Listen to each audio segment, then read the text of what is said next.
Enough foolishness. You're coming with us. Those are new, and they're armed. One of Microsoft's strongest exclusives returns, this time for both the Xbox One and Windows 10 with a single purchase. Gears of War 4 aims to reinstate the series for a new generation, introducing new mechanics to test out, enemies to hunt, and characters to care about. This is classic, explosive, bombastic Gears. Many have been waiting for exactly that, but does Gears 4 do enough to move the series into a new era? Guys? Thought you said you weren't running from the cog. Yeah, that wasn't completely accurate. You have 3 modes to choose from: Campaign, Horde, and Multiplayer. The campaign spans 5 acts and can be played co-op with 2 soldiers. Horde mode serves 5 players, and multiplayer is 5 versus 5.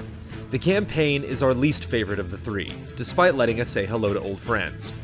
The 8-hour story picks up decades after Gears of War 3. Although Marcus Phoenix makes a suitably gruff comeback, you control his offspring JD and close friend Kate Diaz in co-op. The campaign raises questions about the COG's leaders, and specifically the robot army they control, amidst the threat of re-emerging enemies both new and old. Some of its best surprises come from the new Locust types called the Swarm, but the story is very procedural. We grew tired of endlessly spawning zero-personality killer robots, and some of the new adversaries or threats we faced in prior games, just with a new coat of paint. The ragtag road trip vibe also doesn't fit the intensity this new threat suggests. Character motivations are yelled instead of explained. The ending is epic but rushed, and most of the script lacks conviction. It's definitely setting the series up to spawn more sequels, but aside from handing the Lancer from father to son and giving some nostalgic glimpses into franchise history, it's missing meaningful insight into the future of Gears.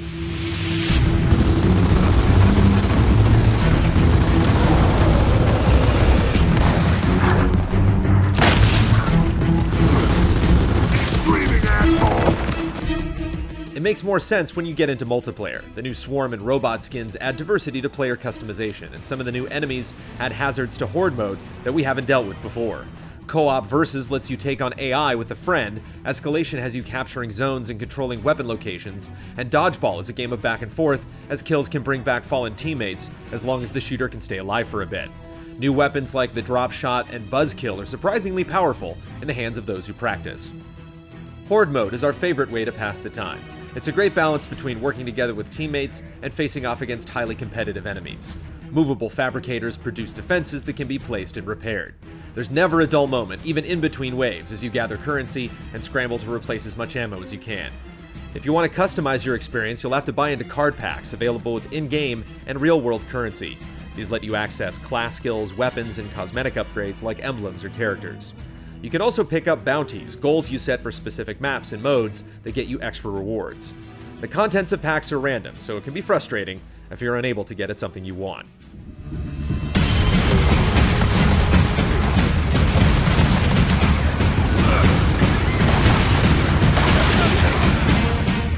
The first couple of times a swarm carrier or charging robot gets the drop on you are invigorating, and the new weapons require new skills in ranged combat.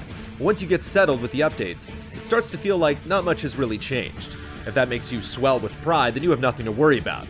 But with a new studio, at the beginning of a new trilogy, we were expecting more. As we step away from the game, it doesn't feel like an essential new chapter. We turned the page, and here we are. What does stand out are the weather effects, which fill the screen with debris and drop cover in your path, or just as easily rip it away. With constant wind flares and lightning storms, this might be the loudest Gears yet.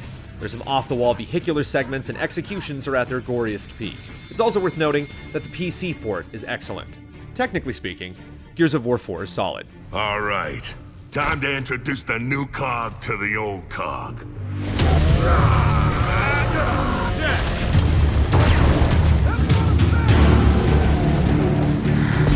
You keep that!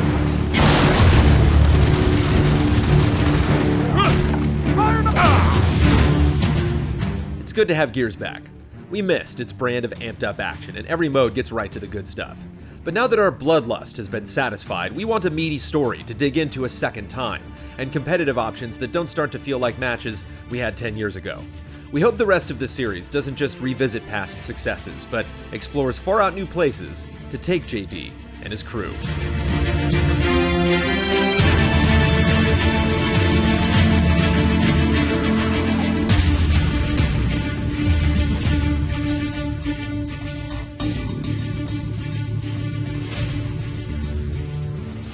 Easy Allies reviews are made possible by generous viewers just like you. If you like what you see, check out patreon.com/easyallies to see our other videos, and consider becoming a patron to help us make more.